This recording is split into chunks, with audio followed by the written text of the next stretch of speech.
जनीशा जी गुजरात से। राधे राधे महाराज जी। महाराज जी, प्रारब्ध हमारे पिछले बुरे कर्मों का परिणाम है और भगवान ये भी कहते हैं कि हम त्वाम सर्व पापेभ्यो मोक्षामि। तो शरण में हुआ कौन? कौन शरण में हो रहा है? न तन हो रहा है, न मन हो रहा है, न वाणी हो रही। मन से करो संकल्प विकल्प, तन से करो व्यभिचार, वाणी से करो मनमानी आचरण, मनमानी वार्ता। और भगवान की शरण में ऐसे होता है क्या? सर्वांतःकरण पूरा खींच करके भजन के बल से और भगवान के चरणों में अर्पित कर दो, निष्पाप हो गए। हम तो हम सर्व पापेभ्यो मोक्षयिष्यामि मा शुचा। अभी चाहे जितना बड़ा कोई साधक हो, इतनी समर्पण वाली वृत्ति नहीं कि पूर्ण रूप से भगवान के आश्रित तन मन वचन कर्म से, फिर क्या कष्ट है? फिर क्या कष्ट है? कोई कष्ट नहीं है। तन समर्पित भगवान को, तो किडनी फेल है तो मुझे क्या परेशानी है? उनका शरीर और किडनी फेल रखे तो चला रहे हैं, किडनी पास रखे तो चला रहे हैं। हमारा मन भगवान को समर्पित, अच्छा संकल्प करे तो, बुरा संकल्प करे तो मैंने भगवान के नाम कर दिया है। मेरी वाणी भगवान को समर्पित, मेरा जीवन भगवान को समर्पित। अब कोई प्रश्नवाचक चिन्ह नहीं। अब जोई जोई प्यारो करे सोई मोहि भाए। तो कहाँ समर्पण कहाँ होता है उस कोटि का? और जब समर्पण हो जाता है तब फिर आए हुए दुख सुख का कोई महत्व नहीं रहता, क्योंकि शरीर भगवान का है। तुम्हारे शरीर पर दुख हो या सुख हो, मुझे क्या परेशानी? इस शरीर पर दुख सुख हो क्या परेशानी? क्योंकि मैंने भगवान के नाम कर दिया, भगवान को समर्पित कर दिया। तो अभी जब भोक्ता बचा है तो समर्पण किस बात का हुआ? समझ पा रहे हो हमारी बात? हाँ, भजन करोगी तब संत महात्माओं की बातें भजन करके ही समझी जा सकती है। तो तुम्हारे प्रश्न का आशय क्या है? ये कह रहे हैं कि ऐसा भी कहा गया है कि अवश्य में भोक्तव्यम कृतम कर्म शुभाशुभम। तो भगवान की शरण में आने से कौन से पापों से मुक्ति मिलती है महाराज जी? सब पापों से मिल जाती है, सब पापों से मुक्ति मिल जाती है। लेकिन भगवान की शरण में आज हुए, और शरीर कब बना है? बहुत पहले।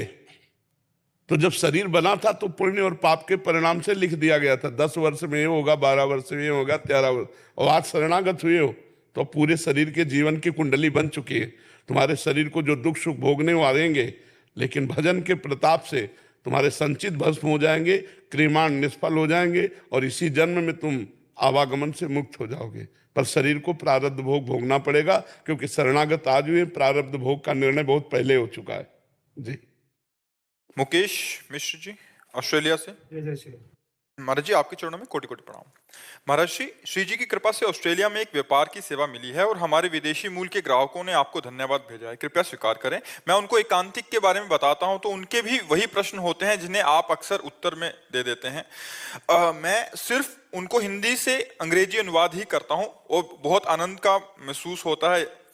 महाराज जी, इनका प्रश्न है कि आनंद कोश कहाँ स्थित है?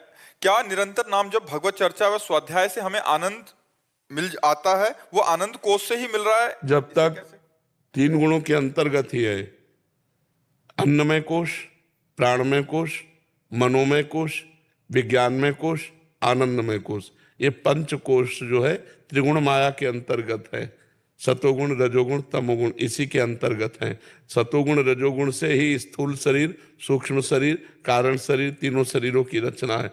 ये आनंद स्वरूप नहीं है, ये आनंद कोश है। इसमें जो क्षणिक आनंद आता है वो आनंद कोश से आता है, और जीव इसी आनंद कोश में बंधा हुआ है। जब इस लघु सुख का त्याग कर दे तब वो भूमा सुख आनंद जो आनंद सिंधु सुख राशि, आनंद सिंधु सुख राशि, वो आनंद सिंधु जब खुलता है तब जीव उन्मत्त हो जाता है भगवान के आनंद में।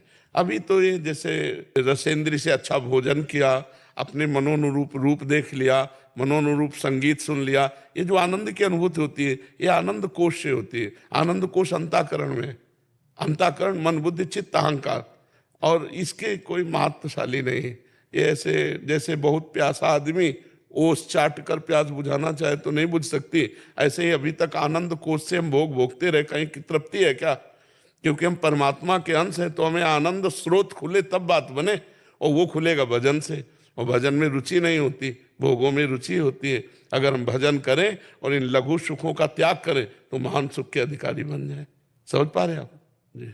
जैसे मैंने क्वेश्चन किया था कि आनंद कोश, जी, तो उनके अंदर वही आनंद कोश की आनंद की अनुभूति होती है। जी। हम अभी कोशिश करते हैं कि पूरे हफ्ते की दिनचर्या में भगवत लीला, श्रवण कीर्तन जी, और ये चीज करते हैं तो आनंद स्रोत हाँ बिल्कुल बिल्कुल, उस हाँ, भगवान नाम कीर्तन, भगवत लीला कथा गायन, भगवत लीला कथा श्रवण और भगवान नाम जप, इसी से आनंद स्रोत खुलेगा। जब आनंद स्रोत खुलेगा तो निहाल हो जाओगे। ये सब व्यर्थ लगेगा, ये सब ब्रह्मादिक के भोग सब विषम लागत ताए, नारायण ब्रजचंद की लगन लगी है जाए। भगवत प्राप्ति की लगन लगने में ब्रह्मादिक के भोग भी विषवत लग जाते, फिर मृत्यु लोक के तुच्छ भोगों की बात क्या। न पारमेष्ठम न महेंद्र दिष्णम, पारमेष्ठम मतलब सबसे बड़ा पद है ब्रह्मा जी का। न पारमेष्ठम न महेंद्र दिष्णम, महेंद्र का देवराज इंद्र का, देवराज इंद्र के पास कितना सुख है, अप्सराएं हैं, सब है। न सार्वभौमम मतलब एक चक्रवर्ती सम्राट, न रसाधिपत्यम रसातल का लोग, न योग सिद्धिर न पुनर्भवम, जो भगवान का आनंद स्रोत का सुख मिलता है ना, वो इनमें भी नहीं है, इनमें भी नहीं है। मृत्यु लोक के सुख की तो बात ही क्या है। वो बड़े भाग्यशाली हैं जो संयम से चलते हैं, नाम जप करते हैं, भगवान के आश्रित हैं, उनका बड़ा मंगलमय जीवन है, बड़ा मंगलमय। ई परलोक सकल सुख पावत, परलोक में भी सुख पाएंगे।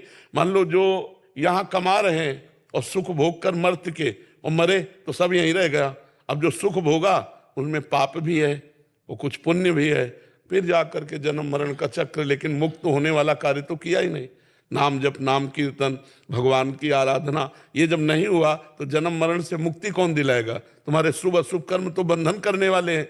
मोक्ष तो भगवान नाम से मिलता है, भगवत आराधना से मिलता है। इसलिए सबको चाहिए कि अपने दिनचर्या में कुछ समय ऐसा निकाले जिससे हम भगवान की पूजा करें, भगवान का नाम जप करें, भगवान संबंधी हम शास्त्रों का स्वाध्याय करें, तभी हमारा जीवन मंगलमय होगा। अच्छा, भगवान का डर जिसके अंदर आ जाता है वो फिर सही चलने लगता है कि यार ऐसा कुछ ना हो जाए हमसे गलती जिससे भगवान नाराज हो जाए, गलती जिससे भगवान नाराज हो जाए। मेहुल पटेल जी ऑस्ट्रेलिया से। राधा वल्लभ श्री हरिवंश। राधा वल्लभ श्री हरिवंश महाराज जी। महाराज जी, आपके श्रीमुख से विभिन्न धार्मिक संप्रदायों की स्थापना के लिए भगवान स्वयं विभिन्न आचार्यों के रूप में अवतार लेते हैं, ऐसा सुना है। महाराज जी, हमें यह समझने की जिज्ञासा है कि भगवान शंकराचार्य के अद्वैतवाद और शील माधवाचार्य के द्वैत भाव में क्या अंतर है, क्योंकि बारे एक दूसरे की विपरीत नजर। किसी को नीचा या ऊंचा दिखाने या कोई महान या लघु बताने के लिए हम ये कहते हैं तुम कहाँ जुड़े हो आपसे। तो बस भी हम जहाँ जुड़े हैं वहाँ की बात करें। हम उनका श्रेष्ठ है कि उनका श्रेष्ठ है, उनका श्रेष्ठ है कि उनका, ये हम करने के लिए नहीं बैठे। हम माधवाचार्य के भी चरणों में प्रणाम करते हैं और शंकराचार्य जी के भी चरणों में प्रणाम करते हैं और आपके भी चरणों में प्रणाम करते हैं। हमें सिर्फ अपने जीवन को अच्छा बनाना है। हमारा जो उद्देश्य है कि हमारे सामने बैठे हुए प्रभु को जो संशय हो उसकी निवृत्ति हो जाए, वो अपना जीवन मंगलमय बना ले, बस। आचार्यों के विषय में टीका टिप्पणी करने का अधिकार नहीं। यदि आप किसी आचार्य की महिमा जानना चाहते हो और हमें पता है तो हम बता सकते हैं, लेकिन दो आचार्यों के बीच में अगर हम ऐसे करना चाहें तो हम दोनों को प्रणाम करते हैं। बिल्कुल ऐसे, उससे सर्वनाश की स्थिति आ जाती है, सारे पुण्य नष्ट हो जाते हैं। अगर एक को श्रेष्ठ, एक को लघु, एक का थोड़ा कम, एक का ज्यादा, वो ये ठीक है। हाँ, सोनी